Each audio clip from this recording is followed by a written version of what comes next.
서로 축복하겠습니다. 믿음의 야성을 더욱 키웁시다. 시험에 들지 않게 깨어 기도합시다. 할렐루야. 오늘은 믿음의 야성 10번째 시간입니다. 오늘은 바보 같을지라도 믿음의 원칙을 붙잡는 야성이라는 제목으로 하나님의 말씀을 전하도록 하겠습니다.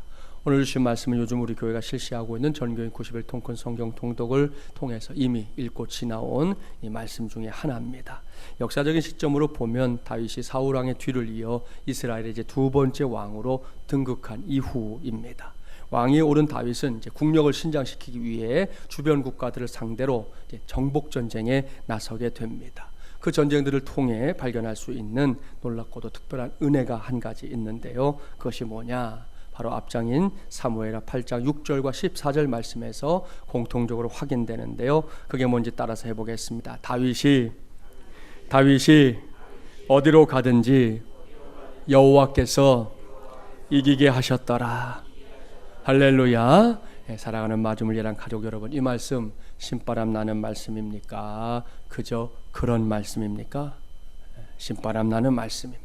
분명하지요. 그렇다면 이 말씀 내게도 주시는 말씀이면 좋겠습니까? 아니면 나와 전혀 상관없는 사람들에게만 주는 말씀이면 좋겠습니까? 내게도 주시는 말씀이면 좋겠습니다. 할렐루야. 그렇습니다. 이 말씀은 놀랍고 또 특별한 은혜의 말씀입니다. 이것은 결코 여기 얻어맞고 저기 얻어맞는 그런 삶이 아니죠.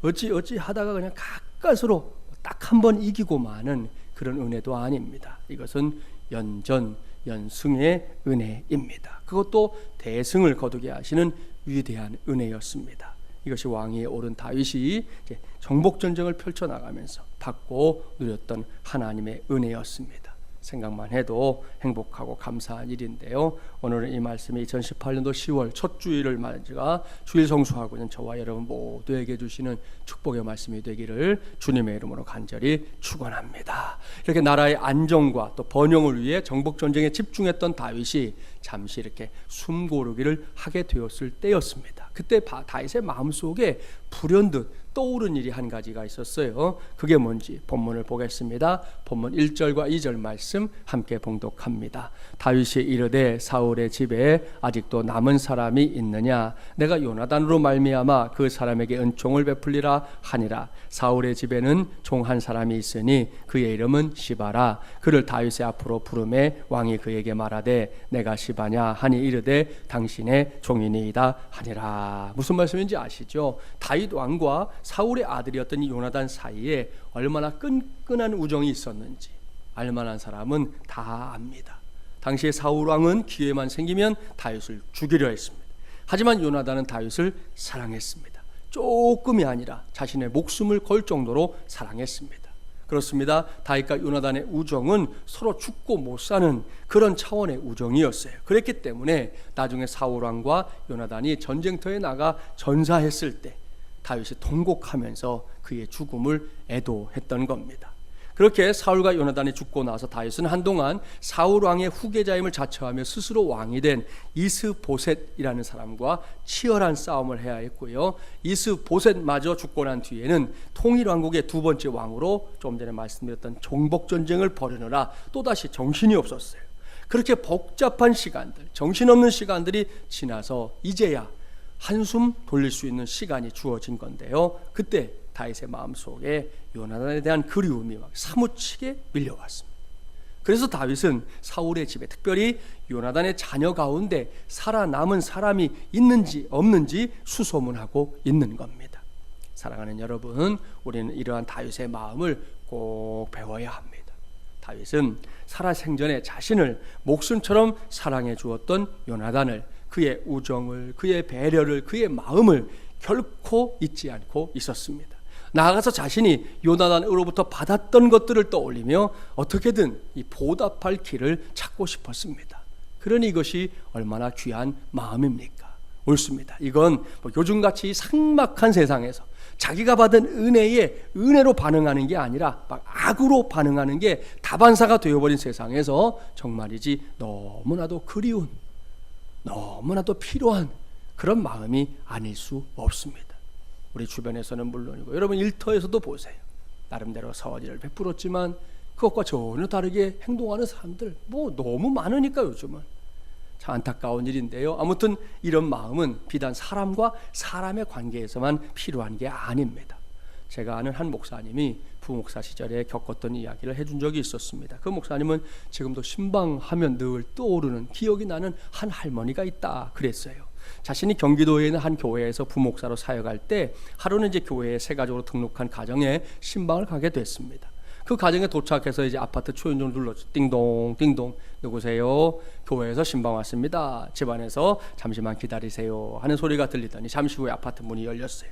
목사님은 젊은 부부가 사는 집이라 부인이 신방을 받을 거다 기대했는데 웬 할머니가 문을 열어주더라는 거예요. 직감적으로 이분이 시어머니구나 생각했습니다.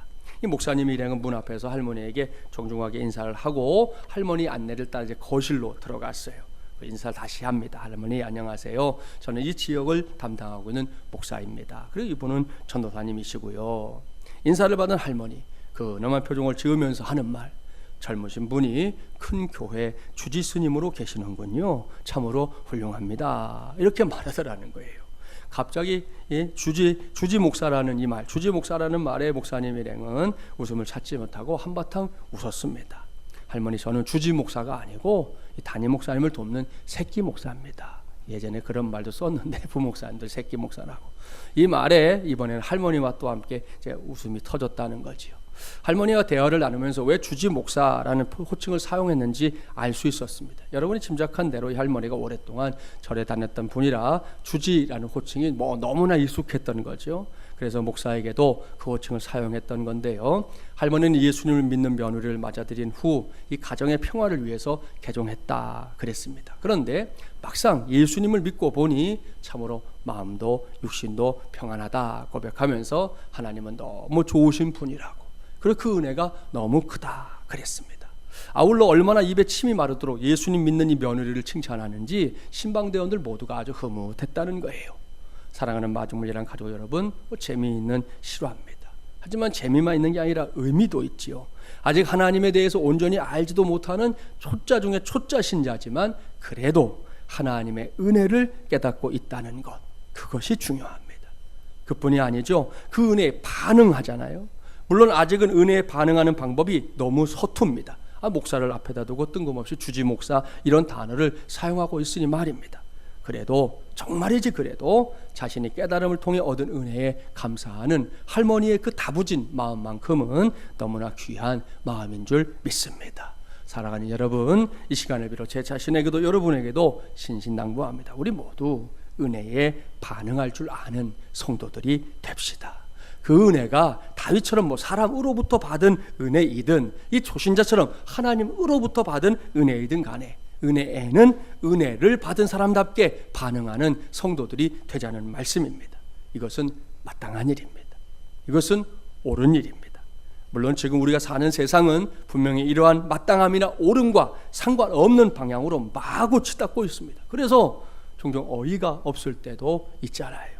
하지만 저와 여러분, 우리 마중물예람 교회는 기꺼이 세상의 그 흐름을 거스를 수 있는 그런 공동체가 되기를 주님의 이름으로 축복합니다. 자, 그러한 축복이 우리 가운데 충만하게 임하기를 소원하는 마음으로 이제 본문으로 돌아가 보겠습니다. 여기까지. 그러니까 다윗이 세상을 떠난 요나단을 떠올리며 그가 베푼 사랑과 은혜에 반응하는 데까지 가는 거, 방금 말씀드린 것처럼 귀한 일이에요. 요즘 같은 세상에서는 이것도 결코 흔한 일이 아니다 그랬습니다. 그런데 다윗은 거기서 한 걸음 더 나아갑니다. 여기서 우리가 먼저 떠올려야 할 것은 사울 왕이 너무나도 집요하게 다윗을 잡아 죽이려고 했다는 사실입니다. 이 문제에 있어서 다윗에게 뭔가 잘못이 있어서 그랬다면 그건 수긍할 수 있어요. 잘못이 있어서 응징하겠다는데 그걸 탓할 사람이 과연 누굽니까? 없습니다. 문제는 다윗에게 그런 잘못이 없었다는 겁니다. 잘못이다 무엇입니까? 도리어 다윗은 매우 충성된 사람이었습니다. 다윗과 골리앗 사건 아시죠? 그때부터 다윗은 정말이지 목숨 걸고 사울 왕과 나라를 위해 싸운 사람입니다. 사울이 다윗을 죽이기 위해 벌인 전쟁들이 있었어요. 초반에. 그때도 다윗은 괴념치 않고 기꺼이 선봉장이 되어 싸웠습니다. 사울 왕이 다윗에게 직접 창을 집어 던진 적도 여러 차례죠. 다 이해하고 다 넘어갔습니다. 이번에 성경 통독을 하면서 읽어봤을 텐데요, 사울 왕에게 복수할 수 있는 결정적인 기회가 2번이나 찾아왔어요.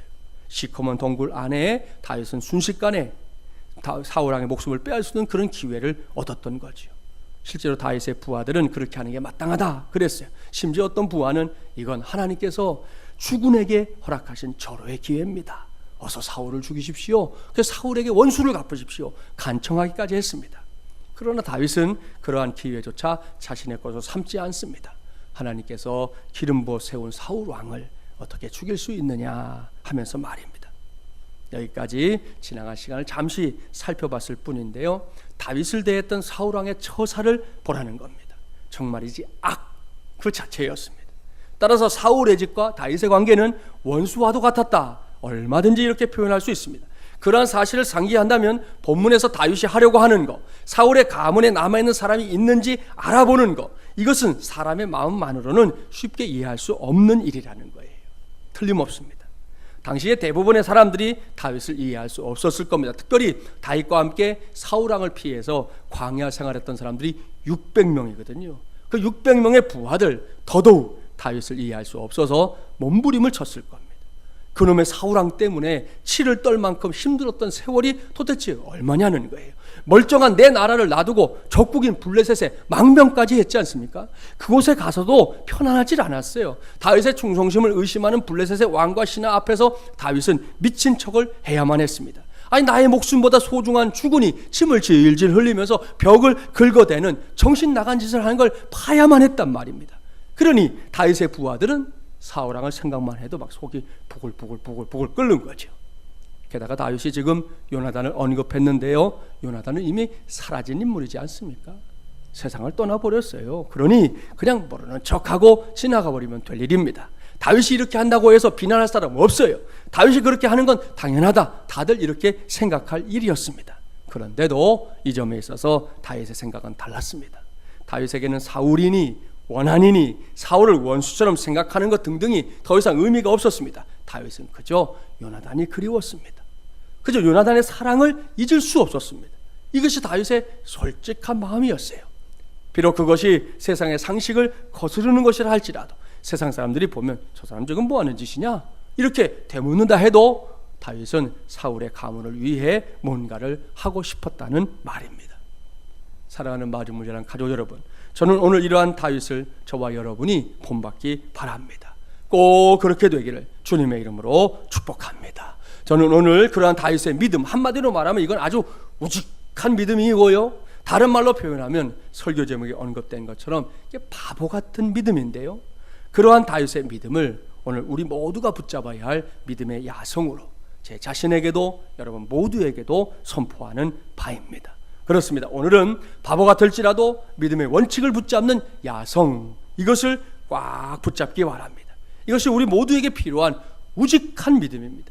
저 바깥 세상에서 흔히 볼 수 없는, 세상의 논리로는 이해되지 않는, 도리어 세상의 논리를 뛰어넘는 그런 우직함, 너무 우직해서 세상에서는 바보같이도 보일 수 있는 그런 믿음 말입니다. 러시아의 문호이자 크리스찬 작가인 톨스토이라는 사람 들어보셨죠? 그가 쓴 많은 글이 있는데 그 중에 바보 2반 이야기가 있습니다.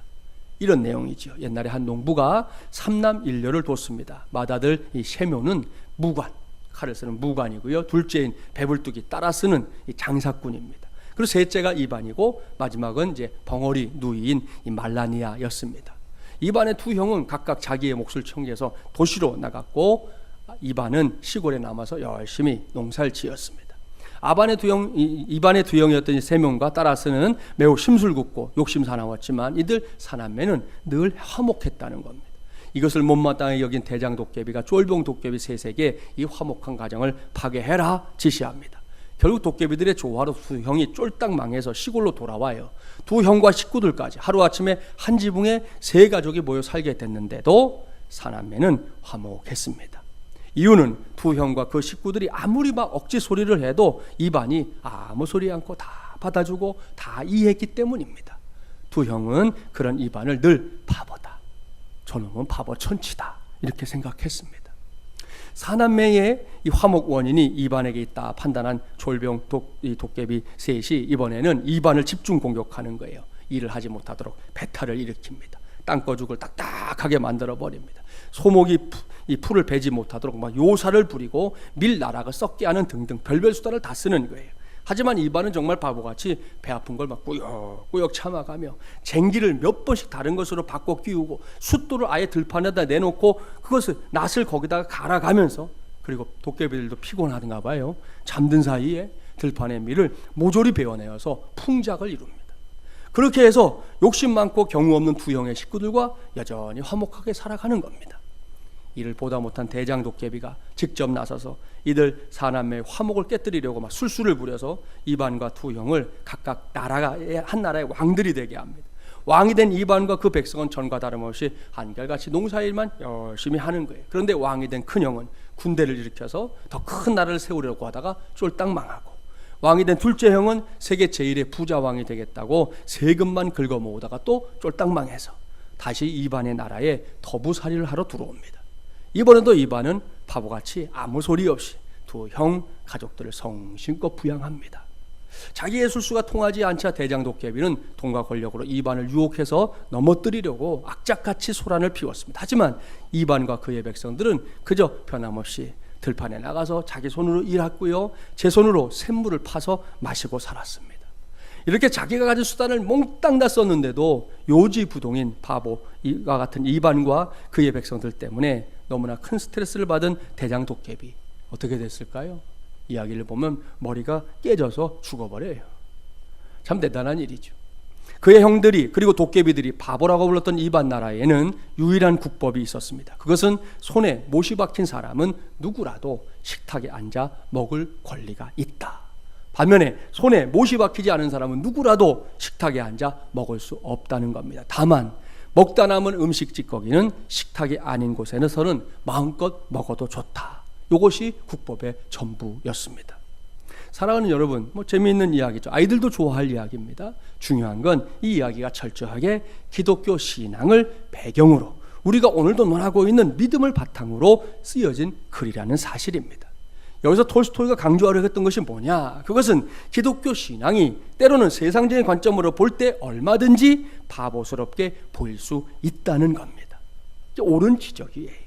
그런 말씀들 성경 곳곳에 있거든요. 특별히 예수님께서 하신 말씀 중에 바보스럽게 보일 수 있는 말씀들이 넘쳐납니다. 다 찾아볼까요? 산상순이라고 불리는 말씀에 속하는 마태복음 5장으로 가보겠습니다. 신약 7조. 오늘 이 말씀 앞에 저도 여러분도 한번 솔직해져 보려고 하니까요. 마태복음 5장 38절부터 42절까지의 말씀, 신약 7쪽인데요. 한 절씩 교독하겠습니다. 38절 제가 먼저 봉독합니다. 또 눈은 눈으로 이는 이로 갚으라 하였다는 것을 너희가 들었으나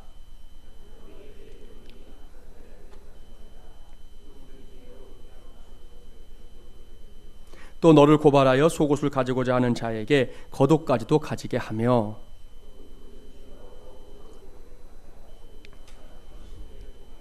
함께 봉독합니다. 내게 구하는 자에게 주며 내게 꾸고자 하는 자에게 거절하지 말라. 아멘. 사랑하는 여러분, 여러분은 이 말씀을 어떻게 생각합니까? 하늘에서 은혜가 뚝뚝 떨어지는 말씀이다 이렇게 생각합니까? 아니면 이건 말도 안 돼 이렇게 생각합니까?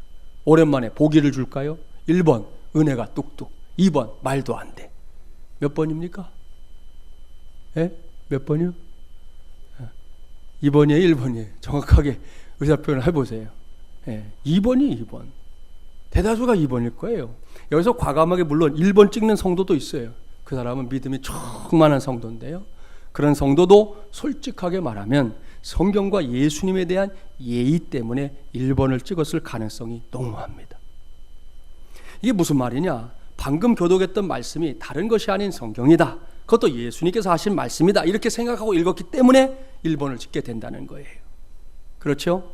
만일 이 말씀이 우리가 성경인 줄도 몰라요. 예수님의 말씀인지도 모르고 읽었다 가정해 봅시다. 여전히 하늘에서 은혜가 뚝뚝 떨어질까요?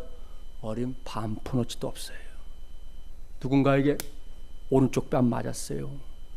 가만히 있을 수 있습니까? 간혹 영화나 드라마에서 주인공이 한 방 맞잖아요. 가만히 있던가요? 신사적으로? 그런 법이 없어요. 똑같이 돌려주죠. 이게 세상의 이치입니다. 그렇기 때문에 세상에서는 방금 봉독했던 마태복음 5장 38절 말씀, 또 눈은 눈으로 이는 이로 갚으라. 오로지 이 말씀에만 아멘, 아멘이 가능합니다. 그런 사람들에게 오른쪽 뺨을 맞은 다음에 정중하게 최대한 상대방의 예의를 갖춰서 왼쪽까지 돌려대라? 나 참 어이가 없죠. 정상이 아닙니다. 이 나사가 풀려도 한참 풀린 삶이라는 거예요. 두 번째 말씀, 밑도 끝도 없이 고발해갖고 속옷을 달라 그럽니다. 이거 강도짓이에요. 따라서 이런 인간은 응징해야 마땅한데 거기다가 겉옷까지 주라고요. 성경 시대를 살펴보면 당시에 이 겉옷은 평범한 사람들에게는 전 재산과도 같은 겁니다. 예수님이 입었던 겉옷을 군병들이 나눠 가지려고 했던 이유도 그런 데 있는 거예요. 그러니 생각해 보세요. 어쩔 수 없이 속옷만 뺏겨도 몇 날 며칠 잠도 자지 못할 정도로 분통이 터질 일입니다. 그런데 겉옷까지 주라고요? 이건 생각하면 할수록 머리에 뚜껑이 확 열리는 일입니다. 틀림없어요. 세 번째 말씀, 나도 지금 할 일이 많고 바빠서 죽게 있는데 당장 우리를 가자 그럽니다. 거기는 내가 굳이 갈 필요도 없는 곳이에요. 그래서 아이 됐어. 그런데도 가자고. 나도 할 일 많어. 가자고. 꼭 한 번만 가달라고. 뭐 애원을 하는 거죠. 생각해요. 참 눈치도 없다. 이렇게 생각하지만 관계를 생각해서 우리까지 이제 함께 가주었어요. 도착한 다음에 거기서 이젠 됐지? 잘 가. 빠이빠이 하고 돌아서려고 하는데 아니 이게 웬일입니까? 저기 있잖아. 정말 미안한데 내가 미안한 줄 정말 아는데 우리만 더 가주라. 그런다는 거잖아요. 염치도 없게. 자, 그럴 때 군소리 한마디 안 하고 인상 구기지 않고 여전히 웃음을 띤 얼굴로 그래 같이 가자 하고 심리까지 가릴 사람이 있냐는 거예요. 이거 아무나 할 수 있는 거냐는 거예요. 아닙니다. 사랑하는 마중물이란 가족 여러분, 여기서 제가 나열했던 것들에 대한 여러분의 생각은 무엇입니까? 여러분은 여기에 나열된 예수님의 말씀을 어떻게 생각하냐는 거예요. 이해가 팍팍 됩니까? 조금 더 주저하지 않고 그럼 당연하지 고개를 끄덕일 수 있냐는 거예요. 이건 딱 내 스타일이야 이렇게 말할 수 있습니까? 이 모든 질문에 대한 솔직한 대답은 아니요예요. 정말로 아니요예요. 왜냐? 이 모든 것들이 하나같이 바보 이반과 같은 모습들이기 때문입니다. 요즘 사람들이 바보 이반에 대한 설명이나 정보 없이 이 이야기를 읽어나간다면 어떤 일이 일어날까요? 시간이 흘러갈수록 슬슬 얼굴이 달아오를 겁니다. 바보 이반의 행동 하나하나를 지켜보면서 가슴을 치면서 속 터져 할 거예요. 때마다 이반이 형들에게 놀림감이 된 걸 보면서는 막 열을 받을 거고요. 이반이 겪었던 일과 비슷한 경험을 가진 사람들 같은 경우는 어떻습니까? 그 감정이입이라는 거 있잖아요. 내가 경험했던 걸 어떤 일 속에서 보면 거기다가 막 몰입해가지고 같이 분을 내고 성질 부리는 그런 사람이 될 거라는 거죠. 그러나 이 이야기를 끝까지 다 읽고 나면 반드시 얻게 되는 게 있습니다. 그것은 바보 이반과 같은 모습들이 시종일관 지켜지게 된다면 결국 세상은 그러한 그리스도인들의 삶에 머리를 숙이고 경의를 표하게 된다. 이것이 톨스토이가 바보 이반의 이야기를 통해 독자들에게 알려주고 싶어 했던 핵심 주제입니다. 오늘은 같은 맥락에서 다윗을 봐야 합니다. 지난 세월 사울왕 때문에 당했던 모든 일들 생각해 보세요. 얼마나 분통 터질 일입니까? 더군다나 다윗이 이젠 왕이에요. 한 나라에서 최고의 자리, 만인 지상의 자리에 앉은 겁니다. 그러니 눈치 볼 게 없어요. 거칠 게 없어요. 당장 사울왕의 가문을 뿌리째 뽑아버릴 수도 있어요. 그런다고 해서 다윗을 비난할 사람 나라 안에 한 사람도 없어요. 그렇기 때문에 굳이 그렇게까지 할 것이 있나? 이게 세상의 생각이지만 다윗은 그런 생각들과 결코 타협하지 않았습니다. 그는 어떻게든 요나단의 자녀를 찾아내고 싶어 했습니다. 그의 간절함은 곧 열매를 맺었지요. 수소문 끝에 사울의 집에서 종노릇했던 시바라는 사람을 찾아서 원하는 소식을 듣게 됩니다. 본문 3절과 4절 말씀 함께 봉독할까요?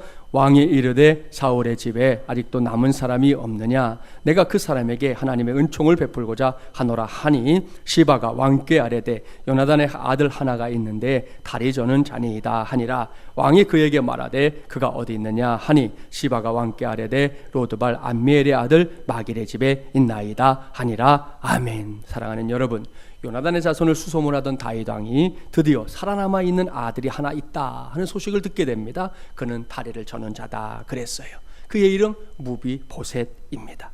이 사람이 다리를 저르게 된 이유, 사무엘하 4장 4절 말씀을 보면 사울과 요나단이 전사하던 날이 있었잖아요. 그 소식에 놀란 유모가 이 무비보셋을 안고 막 도망치다가 그만 실수로 아이를 떨어뜨렸는데 그로 인해서 무비보셋이 다리를 저는 인생이 됐다는 겁니다. 그날 이후 무비보셋은 비운의 운명을 짊어지고 평생을 살 수밖에 없었습니다. 나라를 말아먹은 사울왕의 자손이다 하는 짐이 그에게 지워져 있었고요, 불구가 되어버린 몸 역시 평생의 짐덩어리였습니다. 그런데 그러한 무비보셋의 인생에 서광이 비치고 있는 거예요. 본문 5절부터 8절까지의 말씀을 보세요. 요나단의 아들인 무비보셋이 살아있다는 소식을 접한 다윗, 그가 머물고 있는 마길의 집에 사람을 보내서 서둘러 그를 왕궁으로 데려오게 합니다. 그리고 무비보셋에게 확실하게 약속하잖아요. 무비보셋아, 무서워하지 말라. 내가 반드시 내 아버지 요나단으로 말미암아 내게 은총을 베풀리라. 내가 내 할아버지의 사울의 모든 밭을 다 내게 도로 주겠다. 또 너는 항상 내 상에서 떡을 먹자꾸나. 이게 뭡니까? 우리식으로 말하면 인생 역전이지요. 다윗은 무비보셋에게 분명하게 약속하고 있습니다. 사울의 가문이 잃어버렸던 모든 땅을 되돌려주고 아울러 항상 다윗 왕과 한 상에서 먹을 수 있는 특권을 주겠다고 말입니다. 얼마나 놀라운 일입니까? 이 모든 일이 가능했던 이유, 그것은 다윗이 바보 같을지라도 믿음의 원칙을 붙잡는 야성의 사람이었기 때문이었습니다. 그렇습니다. 그는 세상의 식이 아닌 하나님의 식에 먼저 집중했습니다. 그 과정에서 이런저런 비판과 요구들 있었지만 다윗 저 사람 바보 아니야? 이런 말들도 들렸지만 흔들리지 않았다는 거죠. 다윗은 오로지 하나님이 기뻐하실 것에만 집중했던 겁니다. 사랑하는 여러분, 이제는 저와 여러분의 차례입니다. 제가 설교하면서 자주 사용하는 표현인데요, 오늘은 솔직하게 말하면 이 차례라는 말이 전하는 저도 듣는 여러분도 부담스러울 거예요. 왜냐?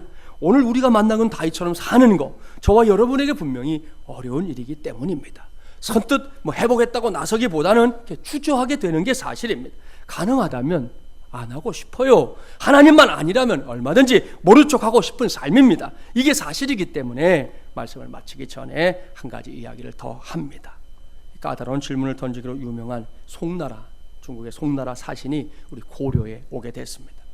왕은 신하들 중에서 이 사신을 감당할 상대가 없으니까 결국 방을 붙여서 후보자를 뽑았는데요, 놀랍게도 바보로 소문난 한 젊은이가 선발되었습니다.